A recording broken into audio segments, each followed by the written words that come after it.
अरे बच्चों, ये सारा जितना भी इंपॉर्टेंट डेरिवेशन है वो डायरेक्ट इस बार आप सभी के एग्जाम में कहीं ना कहीं, चाहे वो ऑब्जेक्टिव के रूप में दिख जाए, चाहे लघु उत्तरीय के रूप में, चाहे दीर्घ उत्तरीय के रूप में, तो ऐसे इंपॉर्टेंट डेरिवेशन बताने वाला हूं जो आने वाली परीक्षा में शायद आप उसे डायरेक्ट छपा देखे। और वीडियो अच्छी लग जाए तो कमेंट बॉक्स में बताइएगा कि कैसी लगी। प्यारे साथियों नमस्कार, आप सभी का बिहार बोर्ड के सबसे विश्वसनीय और आप सभी के पसंदीदा परिवार बिहार बोर्ड साइंस विद्याकुल में।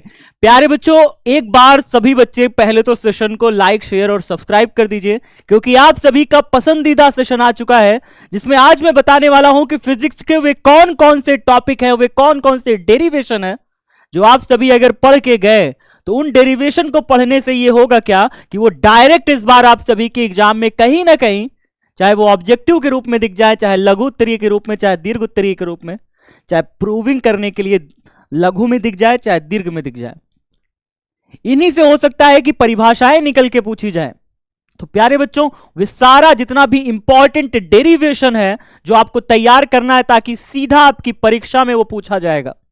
तो भैया ये टॉपिक फिजिक्स से पढ़े बिना मत जाइएगा, ये डेरिवेशन लगाए बिना मत जाइएगा। और वीडियो अच्छी लग जाए तो कमेंट बॉक्स में बताइएगा कि कैसी लगी।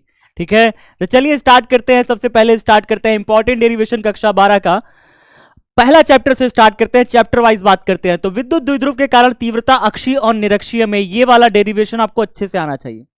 अक्षीय और निरक्षीय में डेरिवेशन निकालना सीख लीजिएगा, कैसे भी करिए सीख लीजिए बस।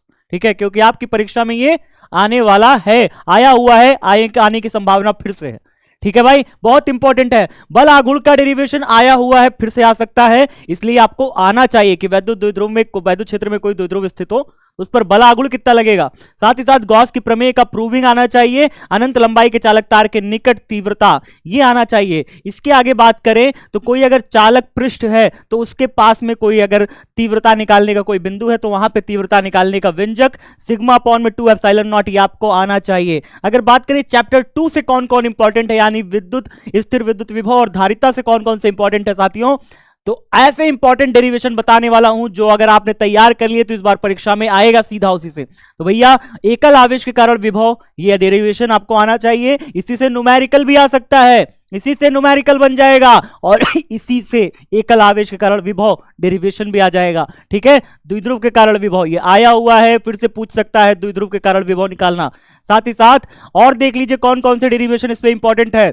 द्विध्रुव के क्षेत्र में घुमाने पर कृत कार्य, द्विध्रुव को अगर क्षेत्र में घुमाया जाए तो कितना कार्य करना पड़ेगा, ये आपको पता होना चाहिए भैया। और साथ ही साथ इसमें और क्या है इंपॉर्टेंट, W बराबर PE cos theta 1 minus cos theta t, formula derive करना सीख लीजिएगा। ये दो आवेशों के बीच स्थितिज ऊर्जा का व्यंजक सीख लीजिएगा। बेलनाकार संधारित्र की धारिता आपको आनी चाहिए निकालना, क्योंकि भैया इससे क्वेश्चन पूछा हुआ है। और हमारा समांतर प्लेट संधारित्र की धारिता वो भी पूछा हुआ है, तो समांतर प्लेट और बेलनाकार दोनों आपको आना चाहिए। ठीक है जी, विलगित गोलीय चालक की धारिता ये भी आना चाहिए। तो भैया ये सारे डेरिवेशन जितने भी लिखे हैं सब कुछ अच्छे से आप सभी पढ़ लीजिए। चैप्टर 3 की बात करी जाए तो चैप्टर 3 में धारा और अनुगमन वेग में संबंध, इसका डेरिवेशन पढ़ लीजिए, अच्छे से देख लीजिए। ओम के नियम की उत्पत्ति V upon I is equal to R ml upon में N स्क्वायर टाउ, भैया ये ओम के नियम की उत्पत्ति अनुगमन वेग के सिद्धांत पर पूछा हुआ है, देख लीजिए जाकर के। इस बार फिर से आने की संभावना है। कमेंट बॉक्स में बताइएगा कि इसमें आपको ये वाला डेरिवेशन आता है या नहीं आता है, कौन सा ऐसा डेरिवेशन है जो आपको आता है और कौन सा है नहीं आता है, कमेंट बॉक्स में बताइएगा। व्हीट स्टोन सेतु जो है आप सभी का संतुलन की अवस्था आपको पता होनी चाहिए। और साथ ही साथ चैप्टर 4 की बात करी जाए तो चैप्टर 4 में बायो सेवर्ट का नियम ये पूछा हुआ है, फिर से पूछ सकता है, देख लेना अच्छे से। और इसके साथ साथ अनंत लंबाई के धारावाही चालक तारे के निकट तीव्रता ये आना चाहिए। और अगर और आगे देखेंगे चैप्टर 4 में बहुत डेरिवेशन है, तो भैया वृत्ताकार कुंडली के केंद्र पर तीव्रता, वृत्ताकार कुंडली के अक्ष पर तीव्रता पढ़ लेना अच्छे से। एम्पियर का परिपथीय नियम देख लेना, परिनालिका के केंद्र पर चुंबकीय क्षेत्र की तीव्रता बहुत अच्छे से देख लेना साथियों, पढ़ के जाइएगा। अध्याय 5 की बात करी जाए, चुंबकत्व और द्रव्य की बात करी जाए भाई साहब, तो चुंबकत्व और द्रव्य में भैया ये वाला फॉर्मूला BV अपॉन BH बराबर tan थीटा, और ये वाला दो ही डेरिवेशन है, बहुत मोस्ट इंपॉर्टेंट है, इनको पढ़ लीजिएगा अच्छे से, एकदम डेराइव करना आना चाहिए। पृथ्वी के चुंबकत्व के अवयव भैया बहुत इंपॉर्टेंट है। उसके बाद आता है विद्युत चुंबकीय प्रेरण, फैराडे का द्वितीय नियम बहुत इंपॉर्टेंट है, E बराबर माइनस का d फाई अपॉन में dt, इंपॉर्टेंट है। इसके साथ साथ प्रेरित धारा का व्यंजक I बराबर E अपॉन R, ये नहीं भी आएगा तो चल जाएगा, लेकिन वो वाला आना चाहिए, ठीक है। आगे परिनालिका का स्वप्रेरकत्व और कुंडली का स्वप्रेरकत्व, अन्योन्य प्रेरकत्व, दोनों पढ़िएगा। स्वप्रेरकत्व और अन्योन्य प्रेरकत्व का व्यंजक, दोनों फॉर्मूला डिराइव करना सीखिए, ठीक है जी।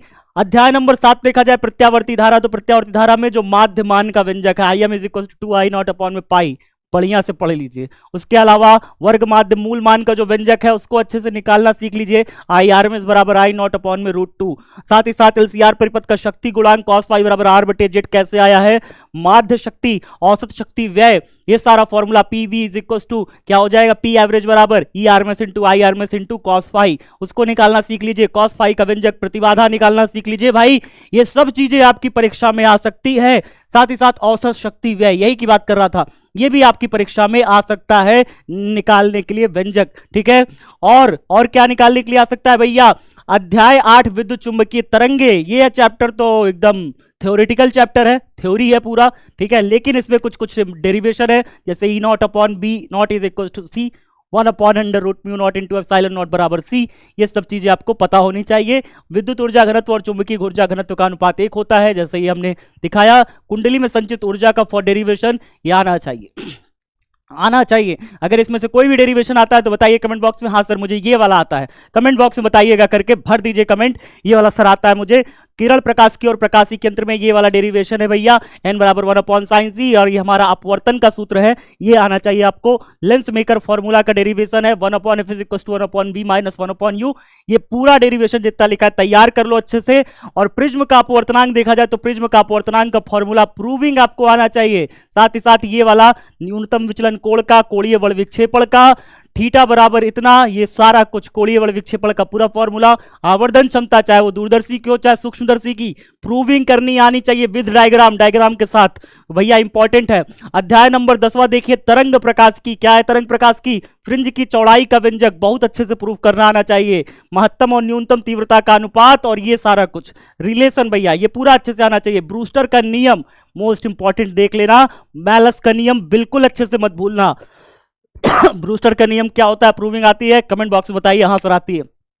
आइंस्टीन का प्रकाश विद्युत समीकरण बाबू बहुत अच्छे से पढ़ लेना, चैप्टर 11 की जान है, और यही एक ढंग का इसमें डेरिवेशन है। इसके अलावा बस डे ब्रॉगली तरंग दैर्घ्य इस चैप्टर में, और कुछ भी खास इस चैप्टर में नहीं है। तो ये चैप्टर इतना मोस्ट इंपॉर्टेंट नहीं है, लेकिन परीक्षा में पूछा जा सकता है एक या क्वेश्चन, जैसे डे ब्रॉगली तरंग दैर्घ्य पूछा जा सकता है, ऑब्जेक्टिव में पूछ लेता है कई बार आपका लघुत्तरी में पूछ लेता है ना, डे ब्रॉगली तरंग दैर्घ्य और संवेग में संबंध। तो ये सारा कुछ जो है रिलेशन आपको प्रूव करना आना चाहिए, ये प्रूव आना चाहिए। उसके बाद आपका कक्षा 12 परमाणु, परमाणु में क्या है भाई, परमाणु में कक्षीय ऊर्जा का ये सूत्र आना चाहिए प्रूविंग करने के लिए, और ये वाला फॉर्मूला जिससे आप सभी जो है स्पेक्ट्रम निकालते हैं, जैसे लाइमन श्रेणी, बामर श्रेणी, पास्टन श्रेणी, उसका हम लोग जो तरंग दैर्घ्य निकालने के लिए फॉर्मूला इस्तेमाल करते हैं, ये आपको आना चाहिए। E2 minus E1 is equal to h nu, जब दो कक्षाओं का अंतर बराबर क्या होता है, जब फोटोन निकलता है, जब इलेक्ट्रॉन निकलता है तो आपतित फोटोन के बराबर होता है, ठीक है। तो E2 minus E1 is equal to h nu, ये फॉर्मूला आपको आना चाहिए। इसके साथ ही साथ अध्याय जो हमारा 13 है यानी कि नाभिक, उसको देख लेते हैं क्या क्या चीजें हैं। रदरफोर्ड और सोडी का नियम प्रूव करने के लिए आना चाहिए n बराबर n0e की पावर माइनस लैम्डा टी, ये आपको प्रूव करना आना चाहिए। साथ ही साथ अर्धायु का फॉर्मूला आना चाहिए, अगर आपको आता है ये तो कमेंट बॉक्स में बताइए, हाँ सर आता है, ठीक है। औसत आयु होना चाहिए भाई, औसत आयु भी बताना है आप सभी को, आना चाहिए, तीन चीजें आनी चाहिए। अध्याय 14 पूरा एक थ्योरेटिकल चैप्टर है, पूरा थ्योरेटिकल चैप्टर है, लेकिन इसमें भी जेनरल डायोड, लॉजिक गेट और बाइनरी कोडिंग, ये सारी चीजें आपको अच्छे से आनी चाहिए। और एक फॉर्मूला देख लीजिएगा, एक अल्फा व बीटा में संबंध, अल्फा व बीटा में संबंध देख लीजिएगा, और एक डेरिवेशन मैं आपको और लिख देता हूं, उसको भी पढ़ लीजिएगा। IE बराबर हो जाएगा IC प्लस में IB, ये फॉर्मूला भी अच्छे से देख लीजिएगा कैसे आ रहा है ट्रांजिस्टर का, ठीक है। चलिए लास्ट अध्याय देख लेते हैं, जिसमें हमें सिर्फ टावर द्वारा प्रेषित किए गए सिग्नल की दूरी, कितनी दूरी तक हम सिग्नल प्रेषित कर सकते हैं, उसका फॉर्मूला है। तो प्यारे बच्चों, अगर आप चाहते हैं कि इस पूरे चीजों का डेरिवेशन की एक स्पेशल क्लास लाई जाए और ये सारा डेरिवेशन आपको कराया जाए, तो भैया कमेंट बॉक्स में भर भर के बताइए कि भाई हाँ सर, हमें डेरिवेशन की एक क्लास लगा दीजिए स्पेसिफिक, जिसमें सारा डेरिवेशन हो जाए हमारा कवर। तो भैया मिलते हैं आप सभी से अगली क्लास में, तब तक सभी साथी अपना ख्याल रखिए, और याद रखिए कि कल हमारी ऑब्जेक्टिव की क्लास आने वाली है। तो कल भैया क्या होने वाली है, ऑब्जेक्टिव, कल क्या, मैं तो कहूंगा आज ही, शायद आज ही। तो आज हमारी शाम को ऑब्जेक्टिव की क्लास आने वाली है। तो भाई साहब क्या करना है, आप सभी को क्या करना है बताइए बताइए। ऑब्जेक्टिव की क्लास है, कितने बजे है, 6 बजे, हाँ जी कितने बजे है, अगर हाँ 6 बजे है तो 6 बजे हम लोग लेकर के आ रहे हैं आप सभी के लिए एक बहुत बड़ी सी ऑब्जेक्टिव की क्लास। तो भैया उस क्लास में सारे बच्चों को जोड़ दीजिए, क्योंकि ऑब्जेक्टिव वो ऑब्जेक्टिव लेकर के आ रहे हैं आप सभी के लिए जो आपने शायद एग्जाम में इस बार डायरेक्ट छपा देखे, आने वाली परीक्षा में शायद आप उसे डायरेक्ट छपा देखे, क्योंकि वो कई सारे मॉडल पेपर से इकट्ठा करे हुए ऑब्जेक्टिव है जो आज शाम को आप सभी के लिए लेकर के आ रहा हूं। बहुत मजा आएगा, जुड़ जाइएगा, बहुत ही शानदार तरीके से करते हैं। मिलते हैं आप सभी से सेशन में, तब तक सभी साथी अपना ख्याल रखिए और कमेंट बॉक्स में बताइएगा कि इसमें से कौन कौन सा आता है, और अगर आपको डेरिवेशन का सेशन चाहिए स्पेशली तो कमेंट बॉक्स में बताइएगा। मिलते हैं आप सभी से क्लास में। जय हिंद, जय भारत।